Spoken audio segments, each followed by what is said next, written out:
अस्सलामुअलैकुम। तो आज के इस वीडियो के अंदर हम क्लास 10 केमिस्ट्री के chapter number 2 acid base and salt के न्यूमेरिकल्स को सॉल्व करेंगे। सबसे पहले हम एग्जाम्पल के न्यूमेरिकल को सॉल्व करेंगे और फिर नेक्स्ट वीडियो के अंदर हम एक्सरसाइज के न्यूमेरिकल को सॉल्व करेंगे। तो फिर चले बहुत ही आसान तरीके से हम न्यूमेरिकल को सॉल्व करते हैं। तो इस चैप्टर को स्टार्ट करने से पहले हम इस चैप्टर के न्यूमेरिकल्स में इस्तेमाल होने वाले फॉर्मूलाज को सबसे पहले देख लेते हैं। तो देखिए, इस चैप्टर के अंदर आपको जितने भी न्यूमेरिकल देखने को मिलेंगे उसके अंदर जस्ट सिर्फ 3 फॉर्मूले ही इस्तेमाल होंगे। और सबसे पहला आप लोगों के पास जो फॉर्मूला है वो है पीएच का फॉर्मूला, जो कि आपके पास है pH is equal to negative log of H positive ion. ठीक है, जब आपको पीएच मालूम करना होगा तब आप इस फॉर्मूले को इस्तेमाल करेंगे, या फिर अगर आपसे कहा जाएगा कि आपने एच पॉजिटिव आयन को मालूम करना है तब भी आप इस फॉर्मूले का यूज करेंगे। इसके अलावा आप लोगों के पास जो दूसरा फॉर्मूला है वो है पीओएच का। ठीक है, ये फॉर्मूला भी बिल्कुल पीएच के फॉर्मूले की तरह ही है। POH is equal to negative log of OH negative ion. बस यहाँ पर जब पीएच के फॉर्मूले में एच लिखा हुआ है, इसी तरह पीओएच के फॉर्मूले में आपको ओएच नजर आएगा। ठीक है, याद रखिएगा कि एच के ऊपर प्लस का साइन है जबकि ओएच के ऊपर नेगेटिव साइन है। ठीक है, आप इसको इस तरीके से भी याद रख सकते हैं कि देखिए, जब पीएच है तो यहाँ पे सिर्फ एच है तो यहाँ पर भी हम एच ही लगाएंगे, और यहाँ पर पीओएच के फॉर्मूले में क्योंकि पीओएच है तो आप यहाँ पर भी ओएच लगाएंगे। ठीक है, तो ये हो गया आपके पास दो फॉर्मूले। या फिर अगर आपसे कहा जाएगा कि अगर आपने ओएच मालूम करना है तब भी आप इसी फॉर्मूले का यूज करेंगे। अब बात करते हैं तीसरे फॉर्मूले की। तीसरा फॉर्मूला जो है वो पीएच और पीओएच के रिलेशनशिप का है। जी हाँ, pH plus pOH is equal to 14। इस फॉर्मूले की मदद से आप पीएच भी मालूम कर सकते हैं या पीओएच भी। अगर कभी ऐसा होता है कि अगर आपने पीएच मालूम करना है और आपको एच पॉजिटिव आयन ना दिया जाए तो फिर आप इस फॉर्मूले का यूज कर सकते हैं। या फिर अगर आपने पीओएच मालूम करना है और आपके पास ओएच नेगेटिव आयन नहीं है तब भी आप इस फॉर्मूले का इस्तेमाल कर सकते हैं। मतलब देखिए, अगर आपने सिर्फ और सिर्फ इन 3 फॉर्मूलों को ही याद कर लिया तो इस चैप्टर के न्यूमेरिकल आप बहुत ही आसान तरीके से कर लेंगे। और मजे की बात यह है कि एग्जाम में लाजमी तौर पर इससे न्यूमेरिकल आता है। ठीक है, तो चलिए फिर शुरू करते हैं। तो हमारे पास एग्जाम्पल नंबर 1 है, a solution of HCl has pH of 2.3। अब यहाँ पर हमारे पास एक HCl का सॉल्यूशन है जिसकी जो pH है वो 2.3 है। Calculate its pOH and H positive ion. अब यहाँ पर हमें टोटल दो चीजें कैलकुलेट करनी है। पहला हमें पीओएच कैलकुलेट करना है जबकि नेक्स्ट हमें H पॉजिटिव आयन को कैलकुलेट करना है। तो चले फिर हम बहुत ही आसान तरीके से इसे सॉल्व करते हैं। तो सबसे पहले हम डेटा बनाएंगे और डेटा के अंदर जो चीज हमें दी गई होगी हम उसे लिखेंगे। तो सबसे पहले तो हमें पीएच दी गई है जो कि हमारे पास 2.3 है, और हमें मालूम क्या करना है, पीओएच मालूम करना है। इसके अलावा हमें एच पॉजिटिव आयन मालूम करना है, तो हमने इन दोनों को भी डेटा के अंदर लिख दिया। नेक्स्ट हमने कैलकुलेशन की हेडिंग डाली। तो सबसे पहले हम मालूम करते हैं पीओएच को। ठीक है, तो पीओएच को मालूम करने के लिए हमारे पास जो फॉर्मूला है वो है pH plus pOH is equal to 14। याद रखिएगा, यहाँ पर हम डायरेक्ट पीओएच का फॉर्मूला नहीं अप्लाई करेंगे क्योंकि पीओएच के फॉर्मूले में हमारे पास OH नेगेटिव आयन आता है और हमें यहाँ पर OH नेगेटिव आयन की वैल्यू नहीं दी गई है, तभी हम ये वाला फॉर्मूला अप्लाई करेंगे क्योंकि इसमें हमें पीएच पता है।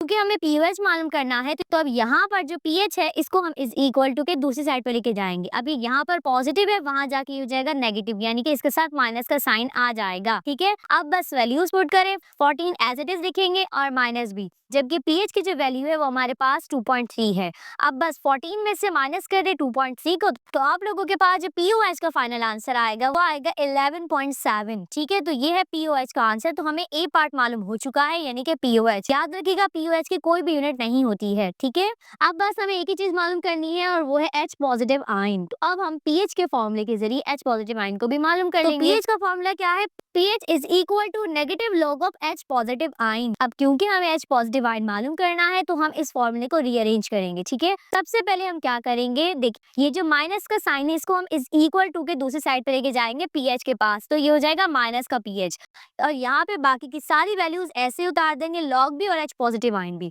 अब इस लॉग को शिफ्ट करना है। याद रखिए, जब भी हम लॉग को इज इक्वल टू के दूसरी साइड पे शिफ्ट करेंगे तो वो एंटी लॉग हो जाएगा। ठीक है, जैसे कि इस तरह हमने लिख दिया है। ओके, और ये जो हमारे पास H पॉजिटिव आयन है ये यही रहेगा। तो देखें, H पॉजिटिव आयन हमारे पास यही रहा, लोग जो था इज इक्वल टू के दूसरी साइड पे जाके एंटी लोग हो गया, और बाकी का माइनस का पीएच ऐसे ही उतार लेंगे। अब बस वैल्यूज पुट करते हैं। पीएच की वैल्यू 2.3 है और माइनस का साइन हमने ऐसे उतार दिया। अब इसको सॉल्व करेंगे। अब कैलकुलेटर के अंदर जब आप एंटी लॉग लेकर माइनस का 2.3 लिखेंगे तो आप लोगों के पास जो फाइनल आंसर आएगा वो आएगा 5.01 एक्सपोनेंट माइनस 3 मोलर। ठीक है। अब मैं आपको बताती हूँ कि आपने एंटी लॉग कैसे निकालना है। ठीक है, तो देखें, सबसे पहले आप लोगों ने कैलकुलेटर के अंदर शिफ्ट प्रेस करना है और इसके बाद आप लोगों ने लॉग को प्रेस करना है। ठीक है, तो आपके पास इस तरह 10 की पावर लिखी हुई आएगी। अब आपने जो भी वैल्यू लिखनी है वो यहाँ लिखें। हमारे पास वैल्यू क्या है, माइनस का 2.3, तो हम यहाँ लिखेंगे माइनस का 2.3।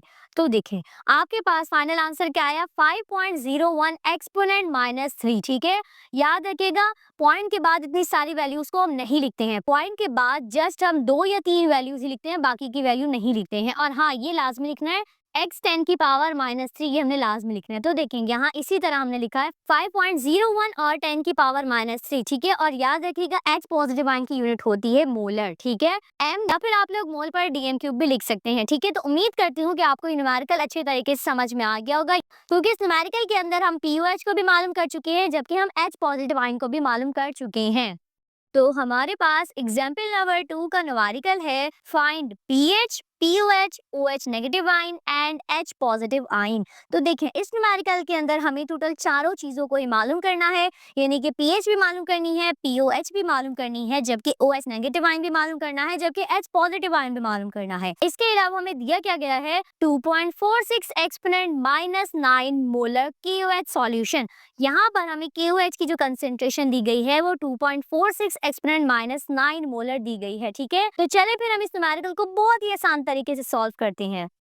तो देखें, सबसे पहले हम डेटा बनाएंगे और डेटा के अंदर हम वो लिखेंगे जो कि न्यूमेरिकल में हमें दिया गया है। हमें KOH दिया गया है जो कि हमारे पास 2.46 एक्सपोनेंट माइनस 9 मोल है। ठीक है, और मालूम क्या करना है, पीएच मालूम करनी है, पीओएच मालूम करना है, एच पॉजिटिव आयन मालूम करना है, इसके अलावा OH नेगेटिव आयन मालूम करना है। ठीक है, तो हमें ये चारों चीजें ही मालूम करनी है। ठीक है, तो सबसे पहले हमने कैलकुलेशन की हेडिंग डाली और सबसे पहले हमने क्या किया, हमारे पास ये जो KOH है इसको हमने आयोनाइज किया। तो जब हमने KOH को आयोनाइज किया तो वो K पॉजिटिव और OH नेगेटिव आयन के अंदर ब्रेक हो गया। ठीक है, इस तरह हमने आयोनाइजेशन करी, क्योंकि इस न्यूमेरिकल के अंदर हमें काफी सारी चीजें मालूम करनी है। तो इस इक्वेशन के जरिए हम OH की वैल्यू निकालेंगे। अब वो कैसे, देखें, हमारे पास ये जो KOH है इसकी वैल्यू हमें दी गई है 2.46 एक्सपोनेंट माइनस 9। ठीक है, तो हमने इसको यहाँ लिख दिया। अब देखें, अब यहाँ पर KOH की जो वैल्यू है वही वैल्यू K की भी होगी और वही वैल्यू हमारे पास OH की भी होगी।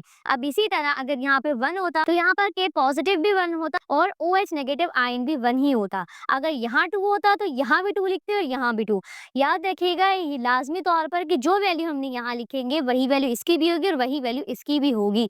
यानी कि अब हमें, क्योंकि K का तो कोई काम नहीं है, लेकिन हम जानते हैं कि हमारे न्यूमेरिकल्स के अंदर OH नेगेटिव आयन आता है, तो अब हम इसको लिख देंगे कि हमारे पास OH जो नेगेटिव आयन की कंसंट्रेशन है वो 2.46 एक्सपोनेंट माइनस 9 है। ठीक है, क्योंकि हमें OH मालूम करना है और इस तरीके से हम OH मालूम कर लेंगे। ठीक है, अब याद रखिएगा कि OH नेगेटिव आयन या फिर H पॉजिटिव आयन की जो यूनिट होती है वो हमेशा मोलर होती है, यानी कि कैपिटल M, या फिर आप मोल पर डीएम क्यूब भी लिख सकते हैं। ठीक है, अब क्योंकि हमें OH मालूम हो चुका है तो हम POH का फॉर्मूला अप्लाई करके POH मालूम कर लेंगे, क्योंकि वहां पर OH की वैल्यू हमें चाहिए होती है, जो कि अब हम पता कर चुके हैं। तो हमने POH का फॉर्मूला लिखा, POH is equal to negative log of OH negative ion. ठीक है, वैल्यूज पुट करी, OH नेगेटिव आयन की कंसंट्रेशन 2.46 एक्सपोनेंट माइनस 9 है। ठीक है, अब हमने क्या किया, अब हमने कैलकुलेटर के अंदर सबसे पहले माइनस के बटन को प्रेस किया, उसके बाद लॉग के बटन को और उसके बाद ये पूरी वैल्यू लिख दी। तो फिर हमारे पास जो फाइनल आंसर आया वो आया 8.609। ठीक है, तो ये हमारे पास हो गया POH का फाइनल आंसर। POH की कोई यूनिट नहीं होती है। ठीक है, अब हमें यहाँ पे दो चीजें मालूम हो चुकी हैं, पहला हमें OH मालूम हो चुका है, दूसरा हमें POH मालूम हो चुका है। अब हमें दो चीजें ही और मालूम करनी है, यानी कि पीएच और H पॉजिटिव आयन। अब हम क्या करेंगे, हम जो हमारे पास फॉर्मूला है pH plus POH is equal to 14, इसके जरिए हम पीएच मालूम करेंगे। याद रखिएगा कि पीएच का जो अपना फॉर्मूला है उसके जरिए हम पीएच मालूम नहीं कर सकते, क्योंकि उसमें हमें H पॉजिटिव आयन चाहिए, जबकि हमारे पास कहीं भी H पॉजिटिव आयन नहीं है। तभी हम इस फॉर्मूले के जरिए पीएच मालूम करेंगे। तो यहाँ पर जो POH है ये प्लस है, वहां जाके हो जाएगा माइनस में। अब बस वैल्यूज पुट करी हमने, हमारे पास जो POH है इसकी वैल्यू है 8.609 और अब हमने 14 में से माइनस कर दिया 3.609 को। तो हमारे पास फाइनल आंसर जो पीएच का आया वो है 5.391। तो ये तो हो गया हमारे पास पीएच का आंसर। अब हमें टोटल 3 चीजें मालूम हो चुकी है, ओएच, पीओएच और पीएच। याद रखिएगा कि पीएच और पीओएच इन दोनों की यूनिट नहीं होती है। अब बस हमें एक ही चीज मालूम करनी है और वो है H पॉजिटिव आयन। तो अब हम पीएच के फॉर्मूले के जरिए H पॉजिटिव आयन को भी मालूम कर लेंगे। ठीक है, अब देखें पीएच का फॉर्मूला है pH is equal to negative log of H positive ion. अब क्योंकि हमें H पॉजिटिव आयन मालूम करना है तो हम इस फॉर्मूले को रीअरेंज करेंगे। तो देखिए सबसे पहले हमारे पास ये जो माइनस का साइन है ना, इसको इज इक्वल टू के दूसरी साइड पे लेके जाएंगे तो ये हमारे पास माइनस का पीएच हो जाएगा। ठीक है, यहाँ पर माइनस का पीओएच नहीं है बल्कि माइनस का पीएच है। ठीक है, लोग ऐसे ही आ जाएगा और H पॉजिटिव आयन भी ऐसे ही उतार लेंगे हम। अब हमने क्या करना है, अब हमारे पास ये जो लॉग है हम इसको इज इक्वल टू के दूसरी साइड पे लेके जाएंगे तो ये वहां जाके हो जाएगा एंटी लॉग। ठीक है, और बाकी माइनस का पीएच ऐसे ही आ जाएगा और यहाँ पे H पॉजिटिव आयन बच जाएगा। अब क्योंकि हमें H पॉजिटिव आयन मालूम करना है तो इस फॉर्मूले को हम इस तरह लिखेंगे कि पहले H पॉजिटिव आयन और बाद में ये सारी वैल्यू एंटी लॉग माइनस का पीएच। अब वैल्यूज पुट करेंगे, बाकी सबको ऐसे ही उतारेंगे, पीएच की जगह उसकी वैल्यू लिखेंगे 5.391 और क्योंकि माइनस है पीएच के साथ तो यहाँ भी हम माइनस लिखेंगे। अब बस क्या करेंगे, हम अब इसके एंटी लॉग लेंगे। अब हमारे पास जो H पॉजिटिव आयन है उसका जो आंसर आया वो है 4.06 एक्सपोनेंट -6 और साथ में हमने यूनिट भी लिख ली यानी कि मोलर, कैपिटल एम। याद रखिएगा स्मॉल एम नहीं कैपिटल एम। ठीक है, तो ये इस तरीके से आपने इस न्यूमेरिकल को सॉल्व करना है। तो अब हमने यहाँ पे चारों चीजों को ही मालूम कर लिया है। अब एक बात अक्सर स्टूडेंट्स गलत करते हैं वो ये है कि वो पी को कैपिटल लिखते हैं। याद रखिएगा पी को आपने स्मॉल लिखना है और एच को आपने कैपिटल लिखना है। इसी तरह जहाँ पे पी ओ एच है यहाँ पर भी पी स्मॉल आएगा और ओ एच कैपिटल लिखेंगे। ठीक है, तो उम्मीद करती हूँ कि आपको एग्जाम्पल के दोनों न्यूमेरिकल अच्छे तरीके से समझ में आ गए होंगे और नेक्स्ट वीडियो में हम एक्सरसाइज के न्यूमेरिकल करेंगे। तो अगर आपको अभी भी कोई कंफ्यूजन है तो आप कमेंट सेक्शन में पूछ लीजिएगा।